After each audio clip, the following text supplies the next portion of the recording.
It's West Rockies tuning in from Contact in the Desert 2018 this time, and we're here with Ryan Gable of the show The Secret Teachings. He's a show host and an author, and we're here to ask him some questions. So thank you for being here with us. Thank you for having me. So I guess first things first, tell us a little bit about what you research and talk about on your show.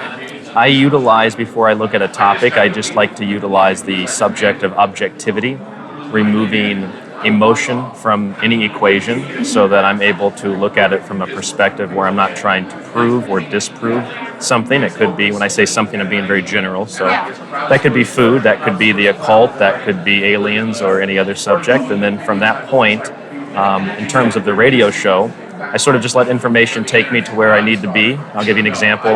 Last week, I did a show on cryptozoology, and I had just planned to do a show on that. And then that week, there was a story about the so-called dog man in Montana. There was a story about the octopus being possibly alien. And there was a story about a Yeti. So 3 different stories came out in the same week to go along with the show that I had been planning. And so I just follow information and see where it takes me. And what are the overall topics that you cover, I guess? Yeah, so on the subject of The Secret Teachings, it's based on Manly P. Hall's book, The Secret Teachings of All Ages, which is focused on mythology, theurgy, philosophy, history, and most of the other subjects that are likewise associated with those topics. And so from a basis, and the word I would just use is the occult, then I just expand into all of the other subjects that filter down into food, which also relates to the occult, interestingly enough, because a lot of the mystery schools and secret societies, they had certain diets where they would not eat meat, or they would have a form of fasting, and they would have a specific diet of nuts or seeds, something along those lines. So I think that's the beauty of focusing on the occult and symbolism first, for me at least. Every other subject that I address from that point onward, for me again, I can relate back to the occult subjects. In that case, I'd love to know how you even got into this in the first place. I just happened to be, I went to film school, and I just happened to be sitting next to this girl in an editing class, and I was reading a David Icke book at the time, and she said, "That's interesting, you should meet a friend of mine who's really interested in that." So she introduced me. He had a radio show at the time, and he invited me down. We did a little bit of radio early one morning. He liked me, and I started going to the radio, and as I did that, it gave me a platform and a reason to read more and research, and I just found anything and everything interesting. You're also an author of several books, and you do have a new book out, which we'll talk about in a second, but for anyone, I guess, interested in these fringe topics and the occult, what would you personally recommend as a, I guess, beginner's guide into the occult? Not necessarily in practice, for practicing it, but for knowing something about it. I would recommend Manly P. Hall's book, The Secret Teachings of All Ages, just because that book I have read probably 3 or 4 times entirely through. And the first time I read it, it gave me an introduction to those topics. The second time I read it, it gave me a better understanding of those topics, and it showed me other avenues and other areas to go into research, other authors, other places to find beautiful occult images and things like that. And then I read it a third time, and it was an explosion of understanding like I hadn't felt before. So that's what I would recommend for most people, is The Secret Teachings of All Ages first. So here we have your new book, Occult Arcana. Briefly, what do you cover in this book? So a lot of it is on the cover, and you can see that there's a tremendous amount of subtitle there relating to theurgy, philosophy, talismans, stones. Really, I guess to sum it up, we will say magic. But magic in a sense that is not related to modern Hollywood and not related to the Crowley type magic. It's, I would call it almost, again, using the objective word, an objective form of magic. Because I think that we've all practiced magic every single day.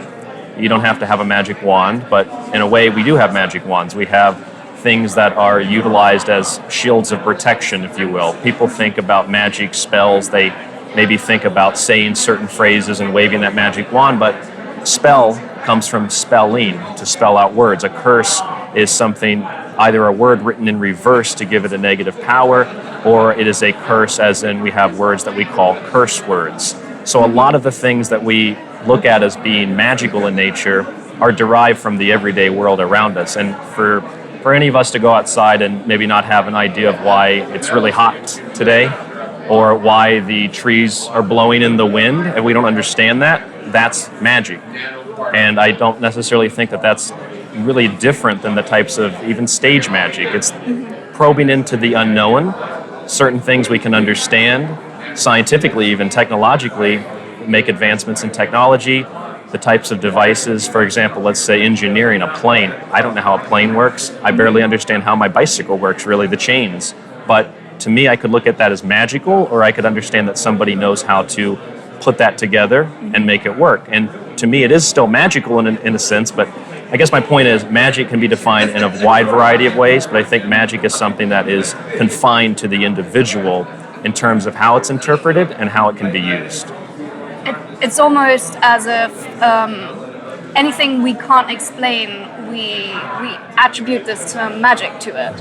And as soon as we can explain it, it suddenly becomes science. In a way, absolutely. And in fact, I found this interesting. I've been reading a couple of different books on the occult over again the last few years to get a better understanding of them. And we hear about aliens, we hear about demons, we hear about angels, elementary spirits.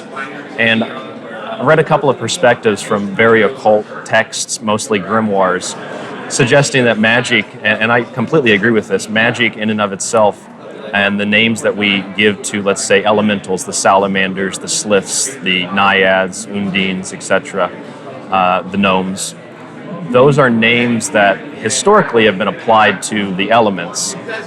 In the modern world, if you will, those elements are known as carbon, they're known as oxygen, they're known as hydrogen. There's even a God particle. Now we give God his own particle, right? So we've taken the same elemental creatures that might have been defined as being actual entities, and in a sense they do take on a life of their own, but now scientifically, as you explained, they've been given a different term. And perhaps in 50 years or perhaps tomorrow, there'll be another understanding that is found from what was considered magic and myth to be dismissed, now is considered science, and perhaps science will likewise, in its unfortunate current state of, I don't know if I'd say manipulation, but we usually say, unfortunately, we say something like science is biased, but it's not science. Scientists are biased. Researchers are biased. Yeah. Science is a study of nature. Yeah. Science itself can't be biased. Yeah. Right, and so in that sense, science is magic. Magic is science. I think that's a beautiful correlation myself. And tell us a bit about this artwork, because it's actually great. Yeah, this is the artwork of Allie Hartley. She does. She's a very prolific artist. She does a tremendous amount of art for people really all over the world. And I kind of sketched out a design of what I wanted, and then she went ahead and drew it very quickly, mind you. She put it together very quick. Wow. And she also designed the logo for the Secret Teachings radio show as well. You clearly have a wealth of knowledge on all things kind of like fringe and alternative. And I'm not sure if you've heard of Strange Angel, which is a show about the life and works of Jack Parsons. And it's, I think, due to premiere mid-June. What are your thoughts on Jack Parsons, and I guess specifically the idea of marrying magic and science? Is that a good idea? Is that even feasible? What are your thoughts on that? Well, a natural existence is there for the relationship of science and magic, as I said. But the artificial merging of magic and science, I don't necessarily think is a good idea. Maybe a better way to say it is by subjecting nature to the laws of man, that's not necessarily a good idea. But when we utilize the laws of nature to create the laws that we live by, or at least live by the laws of nature, that's a much better idea, to keep it very simple. The Jack Parsons story is a very interesting one to me. I was interested in that when I first started radio. But like any other story, whether it's Crowley or John Dee, there's a tremendous amount of information that is circulating that's not necessarily false, it's not necessarily true, it's a tremendous amount of speculation and people that create fantasy from reality or create fantasy from fantasy. Yeah. and then it just kind of compounds and builds. Interestingly enough, I wrote in one of my first books, and I've done a couple of shows on Jack Parsons, JPL, Babylon Working, Aleister Crowley, and then also there's a relationship there to the Montauk Project, Philadelphia Experiment. And so although there's you said it's like a mini series, right? Or some type of... Yeah, I believe it's going to be a dramatized series. Right, so I'm sure that, in my personal opinion, I don't know much about it, but things like that, I'm sure that you can extract a lot of information from that's useful, but then there's probably a lot of speculation. Yeah. But likewise, if you watch the show Stranger Things, I did a big show with Clyde Lewis from Ground Zero on Stranger Things, and you can probably extract just as much information from a TV show that's considered fictional as you could from something that's kind of like a dramatization. And you could also pick up a couple of books on the subject and find a lot of disinformation where otherwise that book might be geared towards an audience that thinks it's strictly written about the factual history of a Jack Parsons or something. I don't know if that really answers your question. Sometimes I just generalize. Those were actually, you kind of answered two different questions about the show itself and about Jack Parsons. Okay, great. Kind of related to that, really, and more in our modern day and age. How much have you researched CERN, if at all, CERN in Switzerland, and what do you know about their occult dabblings, if anything is going on there? That's a very interesting question. First off, I don't profess to know that I have any answers to that.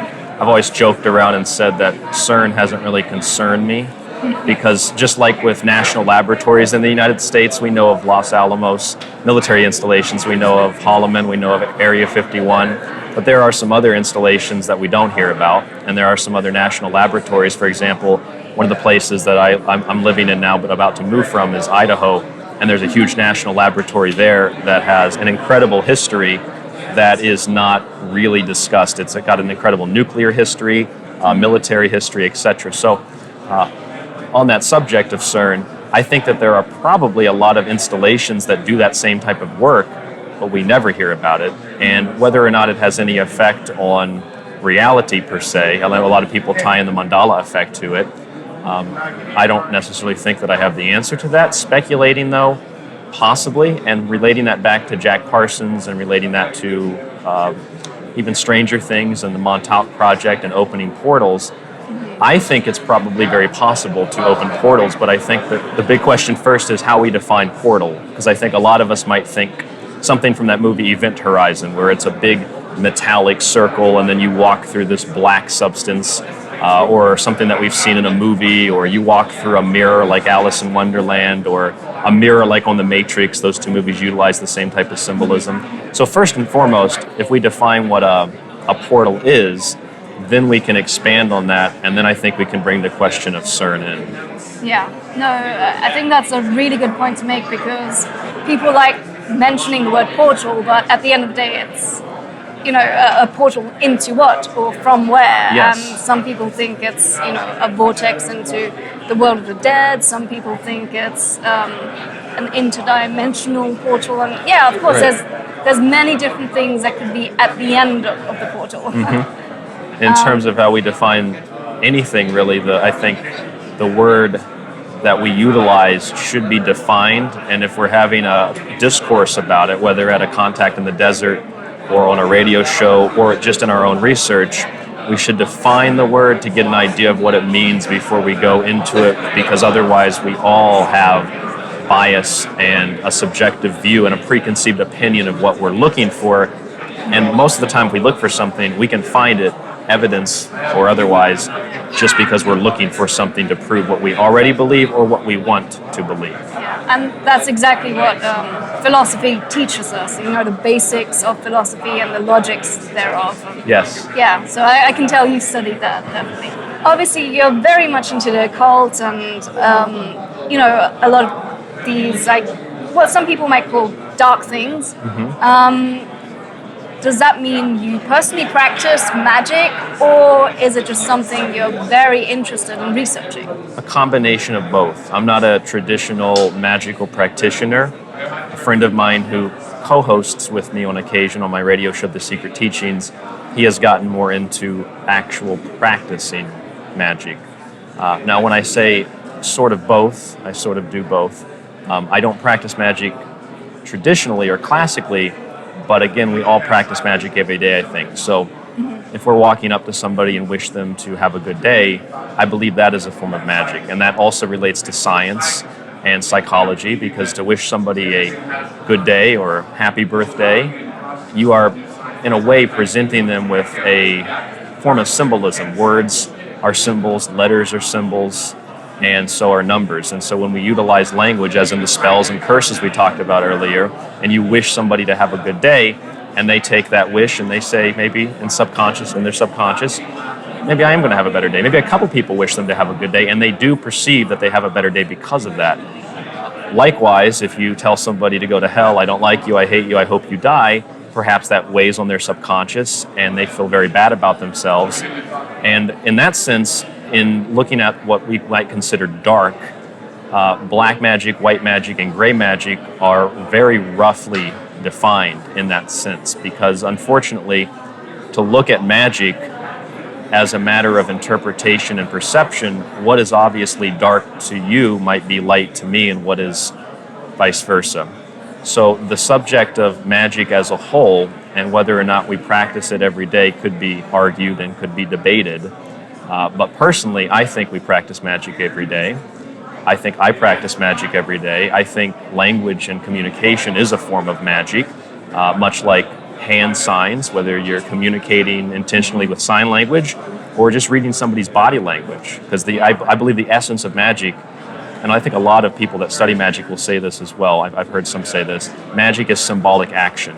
And symbols are all around us in every way, shape, and form, from what we have on this table, colors. Everybody even perceives certain colors differently. So everything is magic, everything is symbolism to me. It might not be to somebody walking by, and that's the beauty of magic, that's the beauty of philosophy, and that's the beauty, I think, and this is how I see the work that I do, which is just objectively studying things as not being biased and trying to prove something. I don't want to have an argument, I want to have a discourse, and I want to have, in the proper sense of the word, an actual debate, which means that we come into a conversation, we might disagree, we give each other some perspective, and we're not arguing with each other. I would have a lot more questions, but for now, let everyone know where they can find you and your show, where they can buy your book and your other books, that sort of thing. All right, well, thank you very much for having me here, first off. Secondly, my website is www.thesecretteachings.info, so it's .info. My email, if you'd like to reach me directly, I deal with everything, production, I get my own guests, everything like that, and I take care of all the listener comments, so it's rdgable@yahoo.com.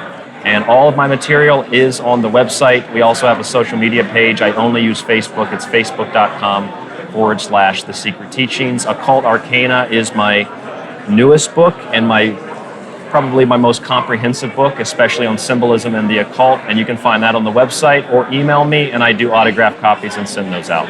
Brilliant. Thank you so much. Thank you. That was Ryan Gable with West of the Rockies here at Contact in the Desert 2018.